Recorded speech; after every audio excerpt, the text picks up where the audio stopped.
Tvoj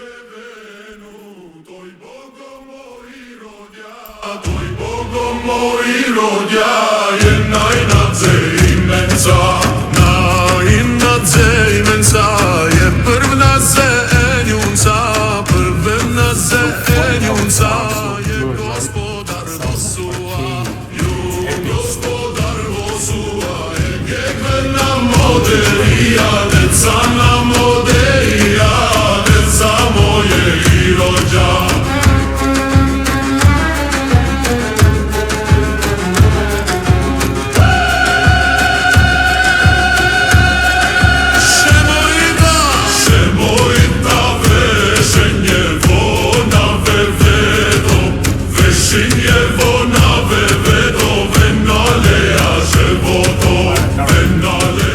As good as that was, I'm here for a different purpose. So I decided to make this video so that I can show you what were the steps that I took to kind of confirm, and some of it kind of redecipher of the already existing deciphered work of the academics. So that being said, I want to read you and compare with you the first row of the Greek koine, which is the lowest portion of the Stone of Rosetta, with our Macedonian, which is the middle portion of the Stone of Rosetta. So these two texts, I already started comparing them, but I want to walk you through the process of doing it. And this video will be only for the first rows respectively. So without further ado, I'm gonna read to you something that's called, can I do this? I don't want to do that. Something that's called a translation in the Greek language of the lowest portion of the stone, which is the Greek text. And I'm going to read you something that was created, I believe, in the 1800s, so that's the 19th century, by, I forgot the guy's name. I have his name in my previous videos. And so what he did was he created this book, and then he translated the hieroglyphs. I think he did a translation of the middle but per mainstream, which I think he thought it was a Demotic Egyptian, but we put that to the rest, especially now with the deciphering text, deciphering work of the two Macedonian academics, Aristotle Tentov and Tome Bushevsky. And so let's read the first row of the Greek lowest portion of the Stone of Rosetta, and this will include from 1 until 5. Okay, so let me start reading to you the Greek portion of the text and the first row.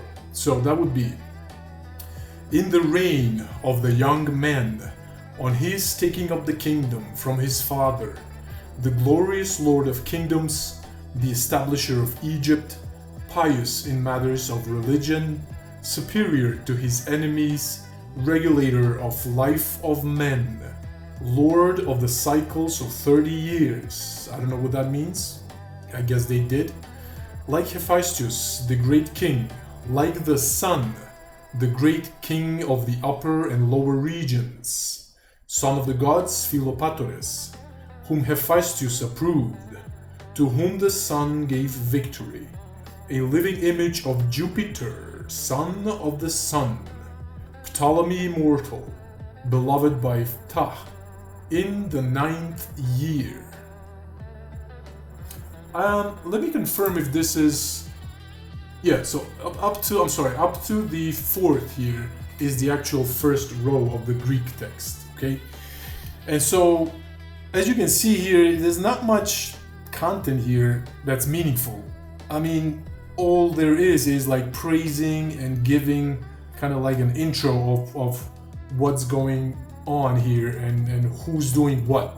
In other words, it elevates the ruler, comparing him with a bunch of like celestial bodies like the sun, making the parallels to different gods, And it's interesting, there's mention of Jupiter here, although we're talking about the Macedonian dynasty in Egypt. If anything, I wouldn't expect a Jupiter here, but oh well. That kind of ties into the worldview that the ancients had. In other words, they had this religious worldview that's kind of shared. I think even Wes Huff mentioned it in one of his videos, and I came to this conclusion earlier. It's kind of that's because I've questioned myself, why didn't Alexander got blamed with blasphemy when he got announced that he is the son of Ammon, which is an Egyptian god, right? You would think that he would have been like blaspheming to other people in other people's eyes, especially in the Balkanian people, which were the Macedonians at that time. They weren't angry. They were like, "Oh, you're the son of God. Okay, all right, we're gonna worship you." I mean, not the Macedonians, but it was a great propaganda, and none of them took like this. There's something here that's kind of really huge. Well, maybe later on when Alexander tried asking them to bow down and worship, asking the Macedonians, and they got angry, but that's a different matter. You know what I mean? It's simply because the religious worldview was shared. In other words, Jupiter was an equivalent to Baal. Our Macedonian god was equivalent to Jupiter was Ve, or another name for Baal, which was Ve'el, Ve'el Zevuv. And equivalent to that, to the Hellenes, to the Danaans, was Zeus.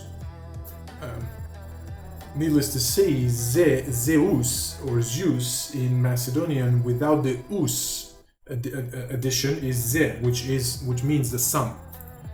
In a way. So yeah, that's what happened. That's what's happening here in the first row in the Greek text. As you can see, he's compared to Hephaestus. He's compared to his predecessors, the Philopatores, which means the ones who love the land. Philopatores. Patore means patria, fatherland, and all that kind of stuff. In the 9th year, so this is pretty specific, right? Now, if our Macedonian academics decipher this objectively, it should have at least showed up somewhere that's kind of clear that it's a 9th and it's a year, right? Well, let's see. I'm gonna now walk you through to what the ancient Macedonian language is saying. All right, 1 second here. So the top is just what I've just read, which is the first row of the Koine, the lowest Greek text in the Stone of Rosetta. And here we have the actual text that's in Macedonian. So let me show you in a better way. Well, before I go there, I want to say something here. The colors that you see here, you see what is a green color here, you see a green color here, a yellow here, and a yellow there. So these are the parallels that the Macedonian text, the deciphered Macedonian text by the two Macedonian academics, that it has with its Greek counterpart, right? So there's not much space here. This means that they talk about the same things. Now you can differ, for example, in Egyptian portion of the text, in the hieroglyphs, you got mentioning of certain Egyptian deities, but in the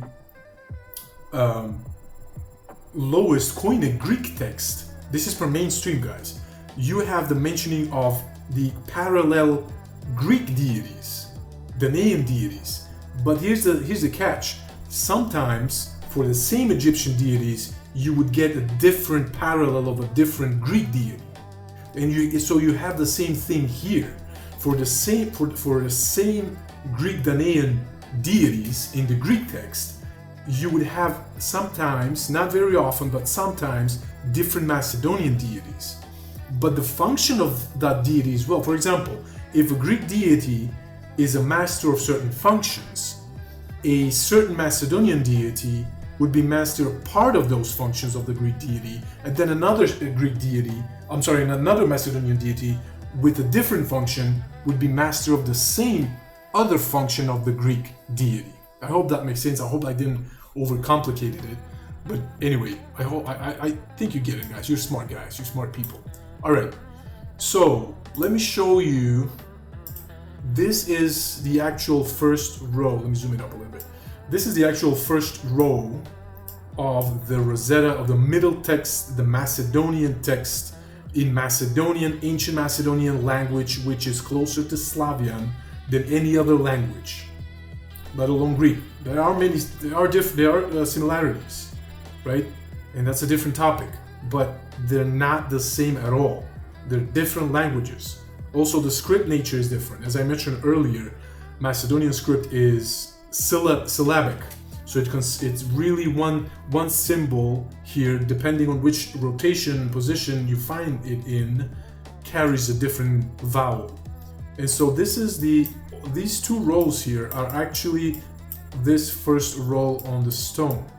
And all kudos goes to the Macedonian academics Aristotle Tentov and Tome Boshevsky, because you can see here, this was handwritten. It's not like it's digitalized, you know what I mean? Because it's being handwritten, it's not that easy to read it, let alone to categorize it and wire it for sound. But be that as it may, I just want to mention that and acknowledge their really tedious work that they did. They did a wonderful, great, awesome work that it was just backed up by the scientific method. And so when we say that, you should take this seriously because it screams objectivity in the results. And what can I say other than it was tested and applied on different stones of that era, and lo and behold, we got results, we got intelligible results that we can read and understand with the modern Macedonian language, which is Slavian. Okay, so without further ado, we've read the Greek first row. Now we're going to read the Macedonian first row from the middle text of the Rosetta Stone. So it reads, so just as a reminder, it reads from right to left.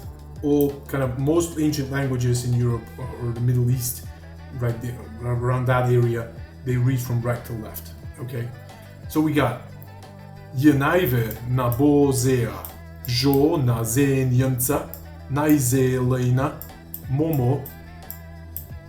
You know what? I don't think this is gonna work, so I'm just gonna do this. Here, I'm gonna grab the other one right here. Oh, cool. All right. Here's what we have. Yenaivena bozea jo na zen yunca naize layena momo naina zemenca voine gya na denaive na atato naina zemenca mojoil na prf na veveton lemo na bove jo bogo uj i naive na ze na shitjave na denaive gospodar. Ze na zenjenca, de o mopaca, leimo željupai, najce ze na ilene, na denaive mo najkopome ze je voj na papa bogo ka, na denaive o na mopaca gospodari bea mo žojivo na veteto, a mo na zedze jui, a najceve bogove. Ze je najdze bogozeto, naše de najboto, najnadze imensa, najdze devejuto. We have here the 9th year. Devet in modern Macedonian and most Slavic languages is 9. So, alright, never mind, I'm just gonna leave you with that here. But how will I know what this says, right? Well, here's what I have. So this is the English one, right? Oh, that's the second row. Alright, never mind. I thought I had this somewhere. I guess I don't. Alright, never mind. So this will read in Macedonian as, if we know the established or discovered ancient words that we used to use, then this will all make sense. And most of them are kind of hidden within our modern words. For example, nashive means on these stones, made on these stones, which would mean eternal, or which would mean that the Macedonians had referred to themselves as the eternal sacred animals. And when we say nashive in modern Macedonian means nashive, which means ours, which means people of our kin, of our kind, so to speak. So that would kind of echo the if we broken that word out, nashive, it echoes, it's actually the same word as the couple of words that we find as nashive, so on and so forth. So that nashive, which means nashive or ours or Macedonians. And if we know that we had a notion in ancient times that we refer to ourselves as the ones that are sacred animals or eternal animals, it's kind of all kind of connects together. But I'm digressing. All right, so let's start from the beginning. So in the Greek text we have in the reign of the young men. The equivalent to that will be yenai venabozea. So what this means, ye means e, and most Slavic languages still use ye for the word is, right? So in the reign of the young men, so he is the young man. So what do we have here? And remember, we're missing the beginning of this first Macedonian row. So we have yenai venabozea, which means is. This is nai, which is the superlative. This is the most created, because we know the established, discovered etymology and ancient words. Ve means ve'el, or creator God. So yenai vena, or means it's the most created. But if you're Macedonian, you would notice here na, which means yenai vena, or the most created. This is in feminine, okay? And it is in feminine because of the next word that it describes. And the next word is bo ze a. And that would mean the young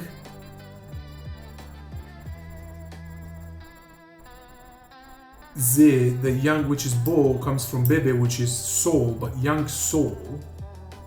And ze means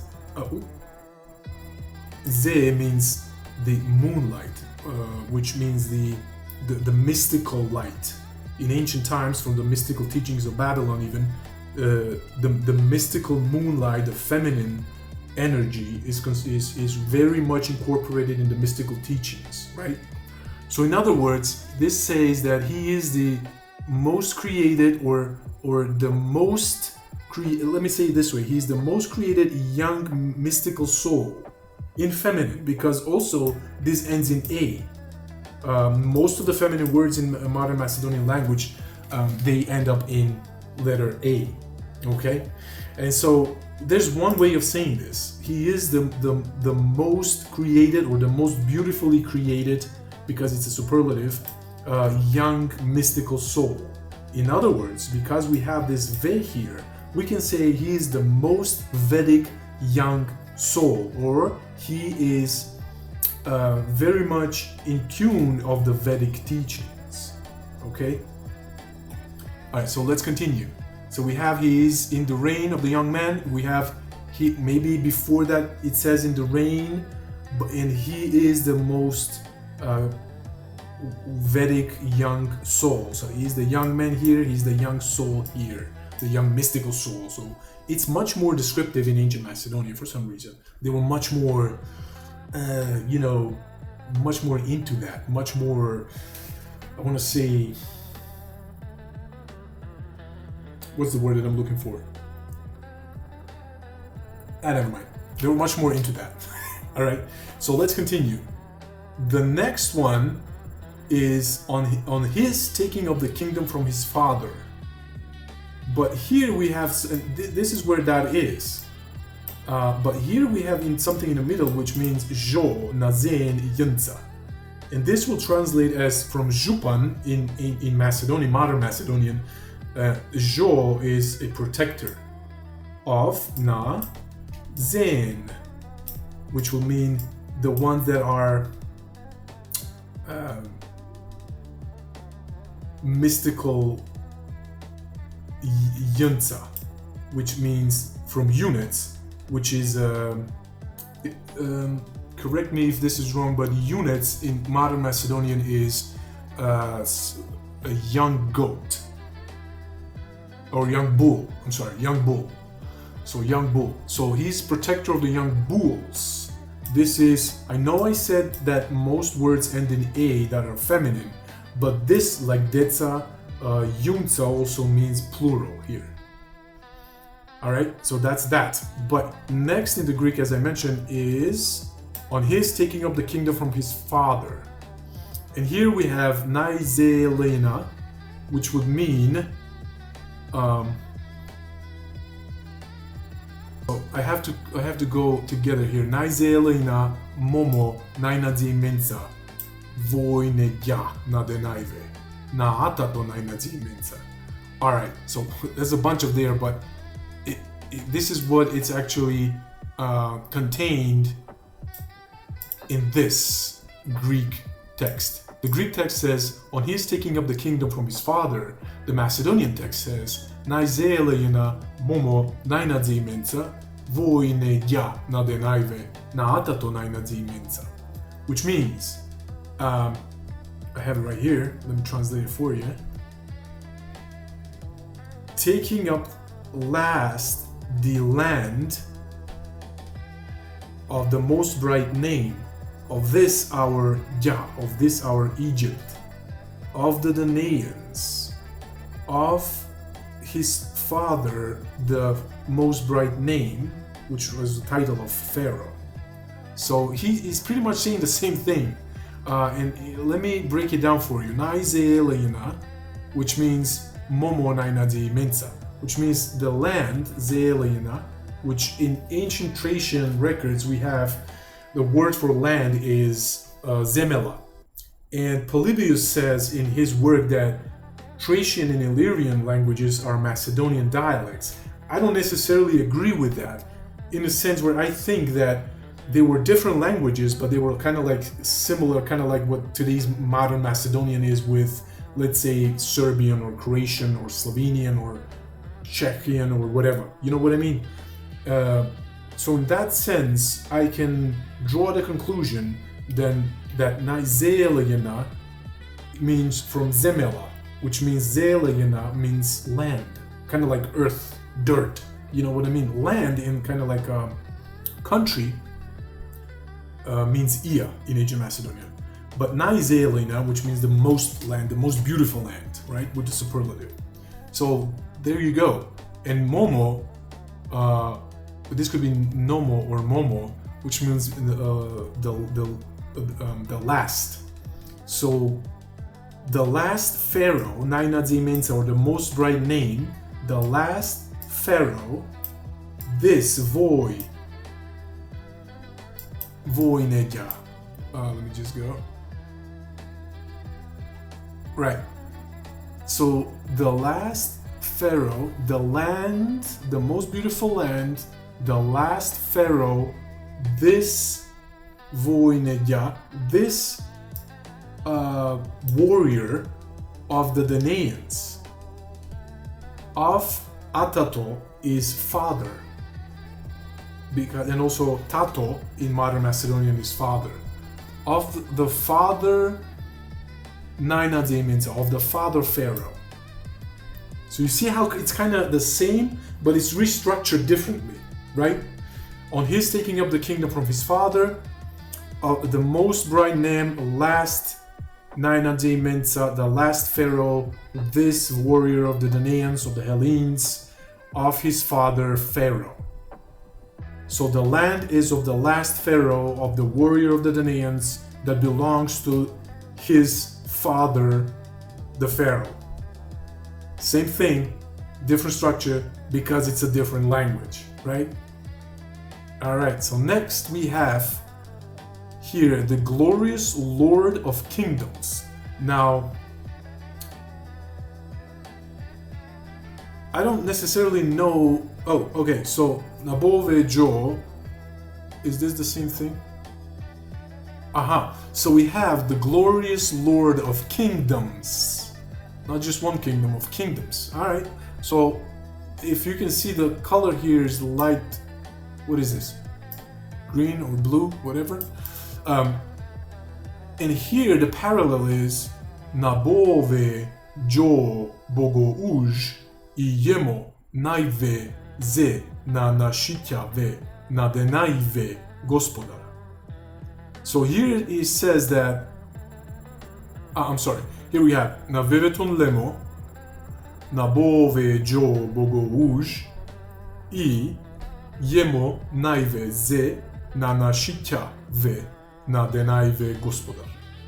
So that would mean Naveveton Lemo, that would mean the master craftsman or the master. You know who the master craftsman in Danaic or Hellenic theology is. That's Hephaestion, and lo and behold, here we have Hephaestion mentioning, like Hephaestus the great king, and therefore we have the same color here. And then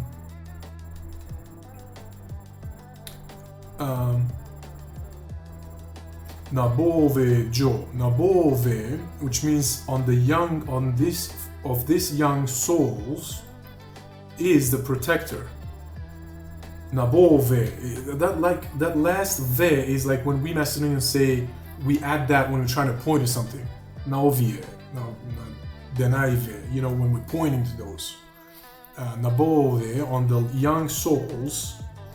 Jo Bogo Uj, which means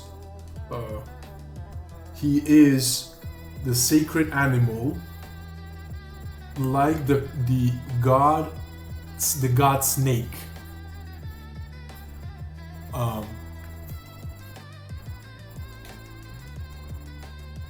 So that would mean he is of the master craftsman, or he's resembling Hephaestion. Of these young souls, he is a sacred animal like the god snake. Iemo, Iemaika, it means he is a mother.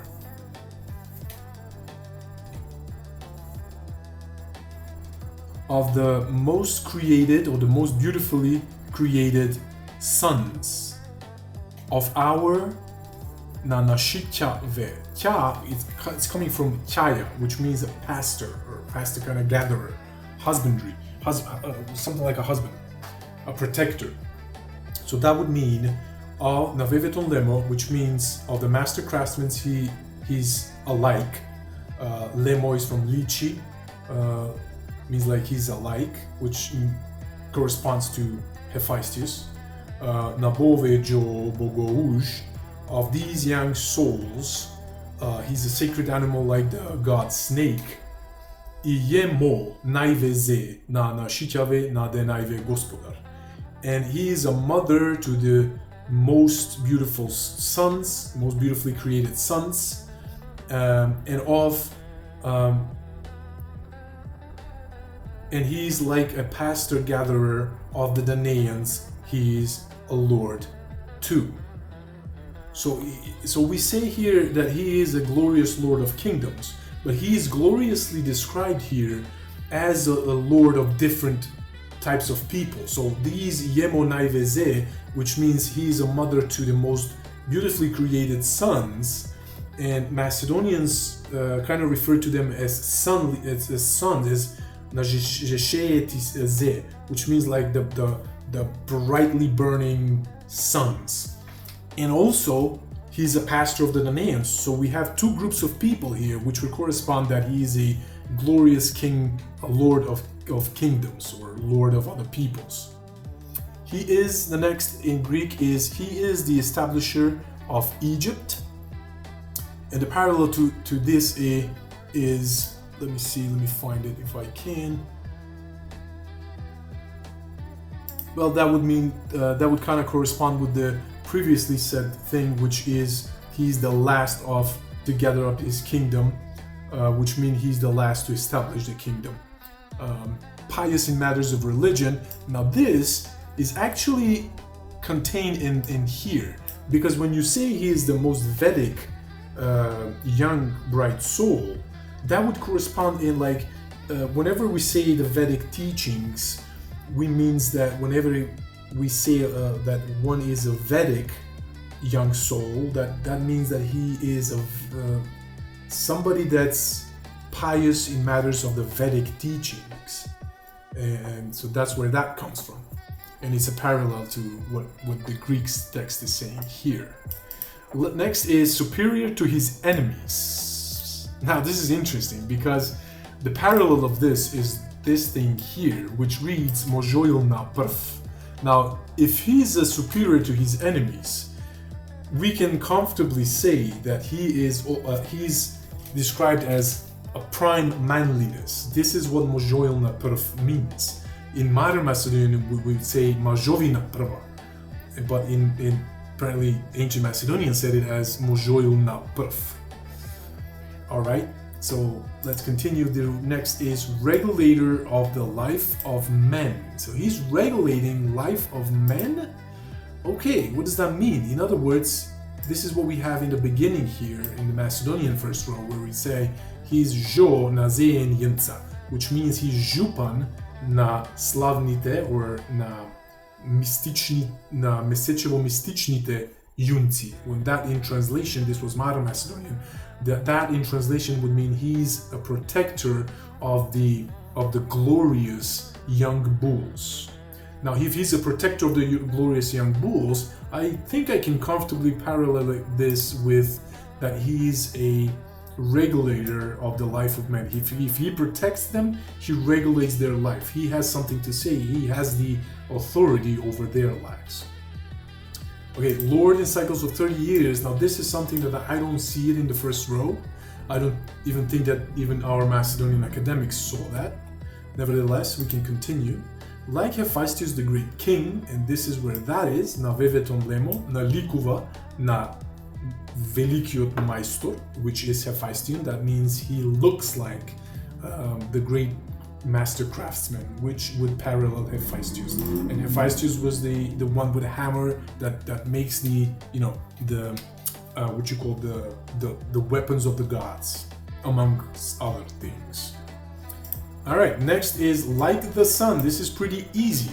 I mean, we can see that he is ze nazen yinca. He's the son of the glorious or the mystical, the moon-like mystical young bulls, or he is the son of the glorious young bulls. Okay, and here we have in the Greek text like the sun. Pretty cool. I don't know, this hypers me up, guys, because it's so similar, and you can't really produce this, you can't fake this, because if you fake this, you would have to change the rules down the road, and we're gonna see in different videos when I present to you that this hasn't been changed. The rules are still the same, the wiring of the symbols are still the same, you know what I mean? So it's just not possible to manufacture this on purpose. This is discovered, this is not invented, you know what I mean? All right, the great king of upper and lower regions. So here we have the great king. De here means deity in ancient Macedonian. Well, I guess the kings were deities back then. So de or mopatsa, which means he is the deity of, pa means up in ancient Macedonian. And hence we got Pa Ionia, which means upper Ionia, or upper land of the Junta. And hence we got Pe Ionia, which is lower Ionia, or just Ionia, the land of the Juntas, which was initially Pelasgian lands. And then when the Greek the Hellenes came, they, you know, as a normal of that procedure is, you know, things change, and so you get different names, different toponyms, and so on and so forth, on different places, let's say. Because initially, I believe all of the lower Balkan Peninsula was Ionia, and when the Danaans came, they kind of imposed some of them, like Hellas, which we can talk about that, but and also different type of regions. So the Ionia terminology and toponym kind of got congested and compressed in a single area over there. Anyway, I'm digressing again. So let me continue. So the next would be son of the gods Philopatores. Now here we have Leimogeliupai. Now Philopatores means the ones that love the land, the fatherland. Now Leimo is the Laetans, which would means the ordinary people. Geliupai, which means which means Gelbi. Some of the Slavic languages still have Geliu.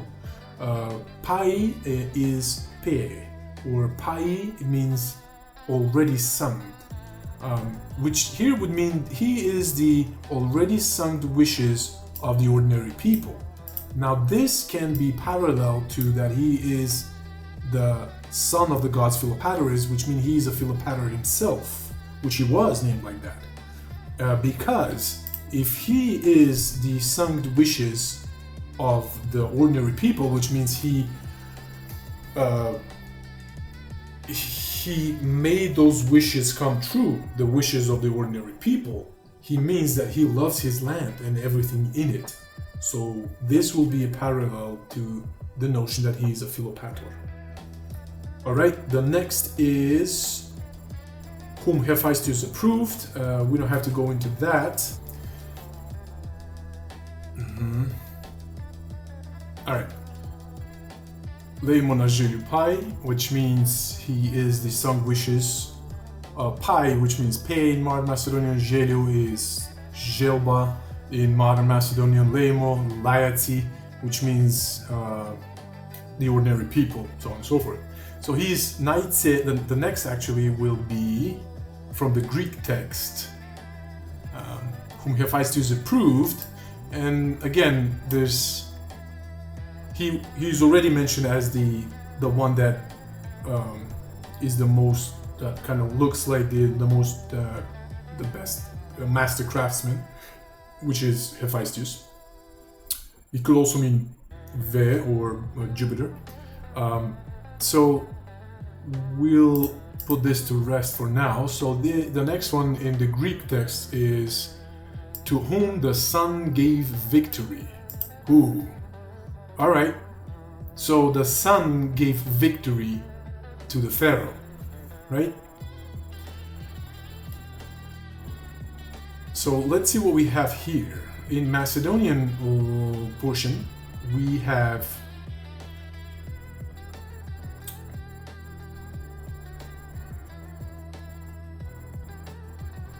Najcenето to mlado sonce mu naleva na Denaive, da je majka, or to bring victory, da nosi pobeda. Alright, so here what we have.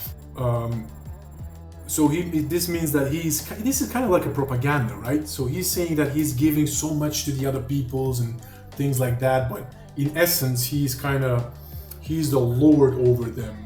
And so he portrays them as somebody that gives them something when in reality we know how the rulers were and still are. So that would mean that he pours the most honored young moon, or the most honored mystical thing, he pours in the best way possible to the Danaans, right? It's like he's giving them a lot of things. And also we have something that we still use in Macedonia as well. It's a term that we use, a phrase that we use. Mo naikopomeze yevoina. Hold on, let me see. Oh, naitseze na yelenena denaive mo, which means the most honored young moon pours onto the Neans like a mother. So he is like a mother to them. Whenever we say Toimue Maikata on modern Macedonian, we mean like he is the solution to this. Or in translation, that would mean he is the mother of that. That term actually means he is the solution of this, of whatever. All right. So that's that. The next will be a living image of Jupiter. All right. The parallel of that, well, before that we have O namopaca gospodari bea možoivo navetjeto. And I'm saying that just to say that this it's so similar to modern Macedonian in a sense where O namopaca gospodari bea možoivo navetjeto, which means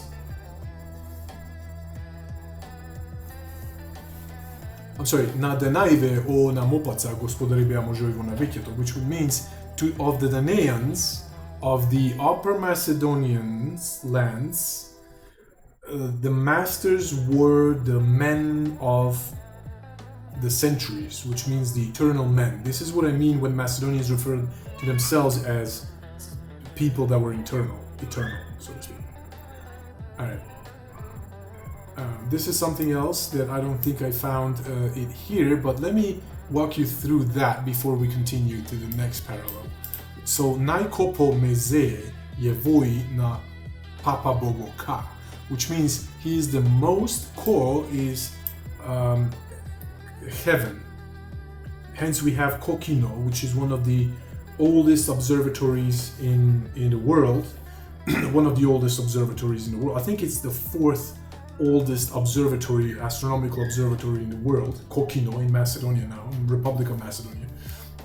And so, Ko, referring to heaven, he is, but Po means pole, or field, or town. Hence we got polis in Greek, polis, or Greek city-state, which with the superlative would mean Naikopo, which means the most beautiful heavenly field.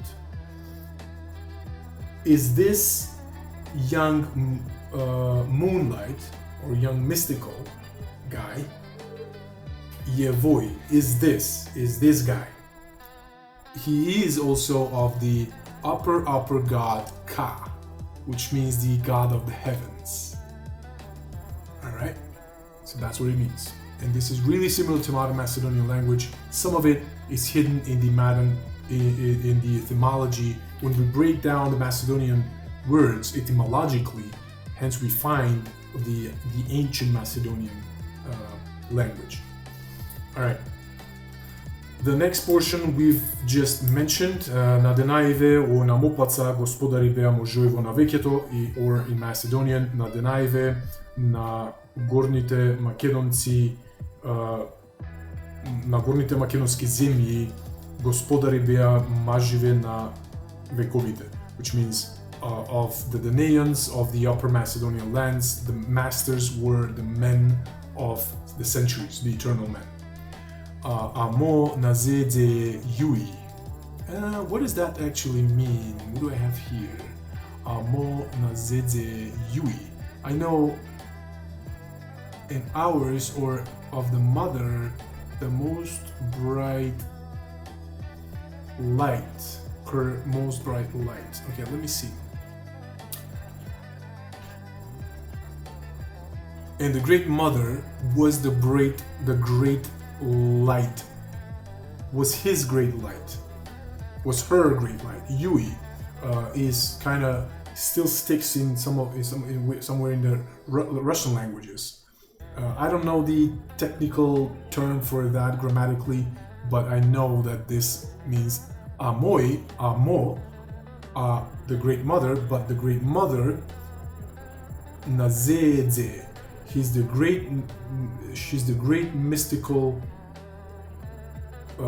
brightness. Ze means brightness, and still in Macedonia we have this playing with our kids when we say, it's kind of like peekaboo when you say peekaboo, but we say Ze, which means the bright sun came out and saw you. Alright, that's for that. And the next parallel is Naitseve Bogove. Here means a living image of Jupiter. So if living image of Jupiter, the parallel to that in different way of saying it is the most honored Naitseve is this most honored god God Baal or God Jupiter. So he is the most honored of him, but here we have he's a living image of him. So that's that. Son of the sun. Ze Yenaidze Bogozeto. This is kind of really almost identical. Son of the sun, and here we have sun is the most bright god, that sun. How's that? So that's in like a literal translation. So that would mean like he is the son of the most bright sun. So the sun is the most bright god sun.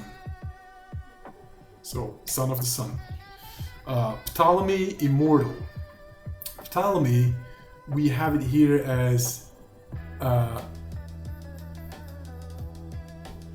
Nainadi Mensa, which means the title. That's a title. The most bright name is the title for what we today know Pharaoh, right? And Ptolemy immortal, it would refer to the Pharaoh here by itself here. Nainadi Mensa. We do have the whole name of Ptolemy, but that's for a different video, and that's you're really gonna like that one, I promise. The next one is beloved by Ptah. All right, the parallel to that is Nashe de Naiboto, which means Ptah, by the way, was the Egyptian god of he was in the business of creating souls. Okay, and even when we say de in Macedonian, that would mean he's a deity, but that can also mean that he's kind of like a demigod, not like a full-blown god or an absolute god. You know what I mean? So in that sense, Nashe, which means Nashe in modern Macedonian, which means ours, de, deity, Naiboto, the most beautiful young soul. Now, if he's the most beautiful young soul, he is beloved by Ptah. So that's the parallel there. We saw Nainadi Mensa was Ptolemy, the pharaoh, and then Naidze Deveyuto, which means the 9th year. Deveyuto, as I mentioned earlier, in Slavian languages, Devet means 9. And so we have here the 9th, but year is Ze, Naidze. Then, actually, in medieval times, is actually sometimes pronounced as Den, or Deni, or our bright. But year would mean the most Den, or Naidze. So that would mean we have Den, which is Den, which is day, and then we have on top of that Naidze, or maybe Podze is, oh never mind, maybe, so we have a year, a day, which is Ze, we have a year, which is superlative of day, of Ze, which is Naidze. And so we have here Naidze Deveyuto, means the 9th year. And even Deveyuto is kind of like, it has an article, like that 9th, or that 9, which means the 9th. So there you have it. I would say 95% similarity in terms, similarity in subject, and sometimes we have identical terms, identical words, corresponding one-to-one from the first rows, respectively, only. And this is happening all over the stone. As I keep doing this, I'm going to introduce videos like this where I'm going to walk you through of what these, how does the deciphering worked and how it was done. It's not that simple, guys, but it is simple to a Macedonian. I gotta say it. It's because I can recognize many words like mojoilna. I know what that means. Later on in the second or third rows, we will have a supreme goddess in the Greek text, and corresponding to that will be Shemolna. Supreme priestess, and corresponding to Macedonian would mean Shemolna. Shemoi means priests in ancient Macedonian, and then you have not diminutive. What was the other word opposite to diminutive? It's elevating of the word. So that would mean Shemolna, kind of like Mojoilna, Majovina, what we would say today, prime manliness. And the supreme priestess would mean Shemolna. It's even ending in A, that Shemolna, or the supreme priestess in ancient Macedonian, that it's the same in the grammar is the same in ancient as in modern Macedonian language. Yeah, it's fun. It's really fun. I really hope you like this. And so I really do plan to work on this throughout my life. It's wonderful because I'm learning a lot. I even started learning Koine Greek right now. It's going to go slowly, but I do want to learn that language as well so I can read the actual Greek text in its original and find because what I've learned now is that the Koine Greek language actually has these different annotations on top of each letter where you can annotate where the accent falls, but you have different types of accents. So one accent is with a certain annotation of a word where the intonation of the vowel changes, kind of like something like that. And whenever I read the ancient Macedonian language, whenever I encounter these double vowels like O or A or E, and when I read it with an intonation, it kind of makes sense because we have the same words in modern Macedonian language, and that's how I can recognize the word. So yeah, I really hope you like this. I really hope this kind of clears out the picture of how the reading and the decipherment went and how similar this is to modern Macedonian language, and for that matter with the different Slavian languages. This should excite you because this thing is real and it's not going to go away. And all I can say to my Greek friends is try to accept this, try to think critically about this so you can test it with the point of getting to the truth. Don't go into this questioning it with your minds already made up. You know, it's not worth answering those kind of questions.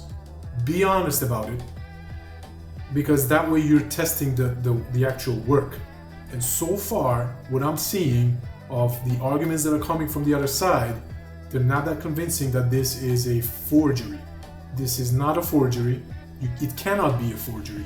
The scientific method was followed. It got tested. It's reproducible. You can read the same.